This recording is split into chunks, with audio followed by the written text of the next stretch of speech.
Hello, Bulldogs. In just a few moments, you're going to see a video regarding a special chair at Clymer Stadium that was dedicated earlier this fall. This chair represents the thousands of American soldiers who are labeled as missing in action or prisoners of war in their service to our country. Current VFW Commander Brian Wolverton first shares what this chair represents to him and his fellow veterans who have bravely served our country. Following Mr. Wolverton's remarks, the Bulldogs newscast conducted an interview with 1988 Columbus Grove alumnus Justin Lehue, a decorated war hero who now works full-time in retirement for History Flight, the world's most successful MIA search and recovery organization. Listen to how Mr. Lehue's current work is bringing honor to the many families of our country's missing in action soldiers. POW MIA chair that sits in front of the flagpole at the football stadium is important to me because it represents the 81,000 veterans who are still not accounted for. As I stand in front of that chair, I am reminded of those who sacrificed a lot for their country. I think about their families and what they went through or are still going through, not knowing where their soldiers are. The words, "You are not forgotten," gives me hope that one day they will all be brought home. As long as that chair sits there, I will not forget, and I hope our community doesn't either. I grew up in Columbus Grove, born in 1970, right there on 105 West Pendleton Street. So graduated there at CGHS in 1988 and went on to a 31 career in the U.S. Marine Corps. Columbus Grove has a very rich and storied military history dating all the way back prior to the Revolutionary War of contributions in every major engagement that the United States has been in since even before 1775, even before we were Columbus Grove. There were people living in that region that were off to fight the French and Indian Wars in the 1750s. I don't know, 2017, 2018, somewhere around that time thing, and kind of went into the private sector doing business for myself. And it's been very lucrative, and it's been actually a kind of a godsend that was out here of when you go through life and you're lucky to do a couple of things that I've got to do. After leaving Columbus Grove, you kind of at a high school like everybody else is, Ryan. You know, you're looking for your place in the world. People are going to go to college, or they're going to work the farm, or they're going to go to a trade, or they're going to do something. And I went in the Marines. And that turned out to be one of the best decisions of my life. But by the time that I was in the Marines for about 6 years, I had already been to 30 countries in the world. I had gained rank rather quickly. I was really blessed to have trade-type skills. And now I'm getting closer and closer to retirement in the Marines. And I'm getting more and more knowledge and becoming more and more that kind of person. And you're trying to look at, I wonder what I should do after I'm not being a Marine anymore. And you're kind of sitting there, and my wife showed me on a piece of paper, when you left the Marine Corps and they asked you what you were going to do when you got out and you had no idea, she goes, "This is what you wrote on there." And it said, "Go around the world and find the missing people that nobody else could find and bring them back home." Traveling around the world and retired. And one of those things was, can you help us research and find these individuals? And I got more and more of those calls, and I could turn that stuff around, like take a missing persons case file that has been not looked at for years, and eventually they turned around, and now it's not 25 years. With that information partnered with the right people, people started finding people that they couldn't find for 70 and 80 years. And now we go around the world constantly. We have located over 390 missing individuals, and 162 of those have been identified and brought back home and buried.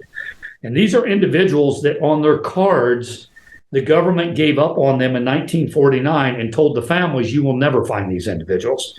They're gone. And I'm sorry, but your son is never coming home. That wasn't good enough for me.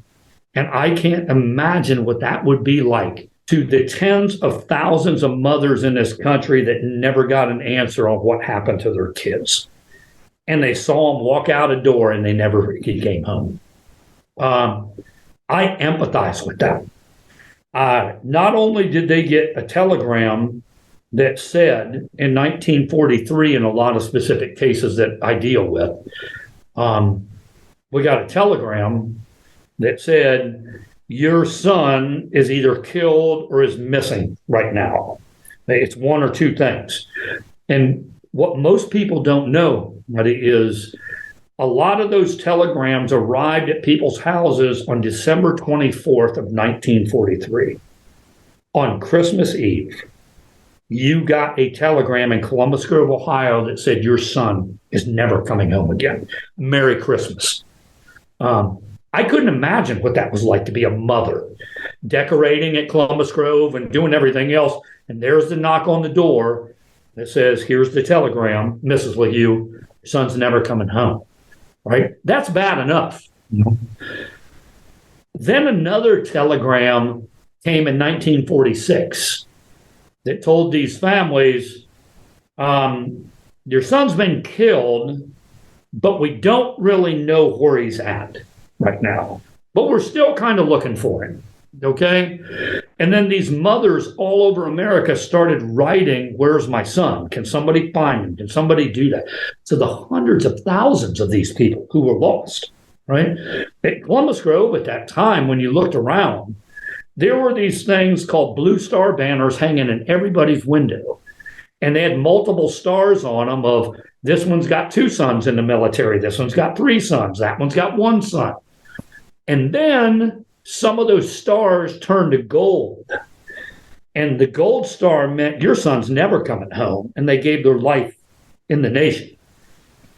But most importantly, in 1949, I found in the National Archives, not only the telegram of the family that said your son's been killed in 1943, then the letters that said in 1946, your son's been killed, but we can't find him. I found the telegrams in 1949 that they said, not only did those 2 things happen, but we've given up the search and your son is never going to be found. We're not looking for him anymore. And now you're sitting here watching these mothers say, I want my boy home. I want him here. So that was the draw to me to get into this. And I felt lucky enough to do that.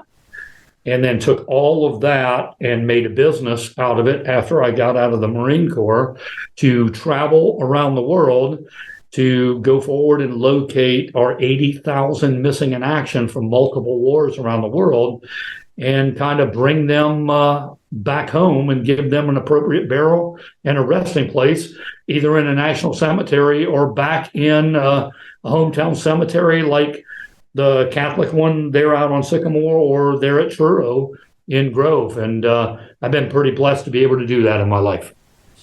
And so the hat that I kind of wear up there today is indicative of a promise that every American service member has went forward to in battle for decades and centuries. And it's a combat multiplier, as we like to call it, which means that you have your skill set. And there are certain things that you can do. It's the same thing that a linebacker has a skill set that he performs on the football field, but he needs the safety and he needs the ends and he needs everybody else to kind of make that happen. The military is the same thing. You don't do it alone. The combat multiplier that makes up for your lack of a skill set that you may have is knowing that in the most hostile times, in the hardest challenges in life, we were groomed as Americans and also in the military that dead or alive, you're coming home. And there's an ethos that we do not leave our fallen comrades behind. You do not leave your fallen brother or sister in your own family.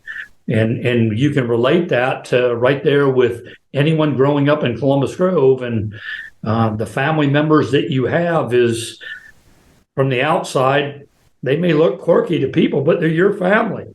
You know, that's your crazy uncle, or that's whatever that's here. But no matter what they're doing, you still love them and you will protect them because they're your family. And as a nation, as Americans, especially in the military, we take that concept and then we build on that to say, regardless of your race, creed, color, where you come from or anything, once you wear the uniform colors of our nation, you are a family. And that is my brother and my sister. And the same principle applies right up into I will jeopardize my life to make sure that my brother or sister comes home. And there are not a lot of nations around the world that live by that code, but we do as Americans. So to see the Bulldog Nation make that one more step investment to have a chair, an isolated chair that no one sits in on any game, but no matter how many seats are in that stadium, there's always going to be one that nobody gets to buy a ticket to and sits in an end zone, because the ultimate price that anybody could have paid is the people that paid with their life so that that seat sits there and it sits empty, so that the hundreds or thousands of other people that get to come and they watch this magnificent game, whether they know it or not, people are going to ask questions. What is that? And they're going to walk over there and they're going to go like, why is that seat there? And even if they don't know, somebody's going to say, well, that seat always remains empty because that's the missing in action seat. That's the person that never came home. So I am prouder than you guys can ever imagine to know that anybody felt that much to be able to make that happen and put that over there. Because it still shows me that although I left the community a lot of years ago, it's still the same place. It's still all right and good about America today is what we have going on in the farmlands up there in Putnam County. And we're some little small podunk town up there. Well, those little small podunk towns have been protecting America since 1775. And that's the reason that you all came together to put that chair out there. And I am always out there telling people, wasn't the Marines a lot that made me who I am? I think they can take credit for taking the unrefined granite block and maybe chiseling it down a little bit and shaping it a little bit more. But the bedrock and foundation of kind of who I am is because of the place that I grew up and where I came from. That has a lot to do with the success that I am today. We hope that you've enjoyed this broadcast, as it reminds us of the dedication of the many community members of Columbus Grove who have served to defend our nation. Furthermore, it sheds light on the ongoing endeavors of a distinguished CG alum who, with unwavering commitment, strives to locate and identify soldiers missing in action. His relentless pursuit ensures a dignified resting place and provides long-awaited closure to the grieving families of these soldiers.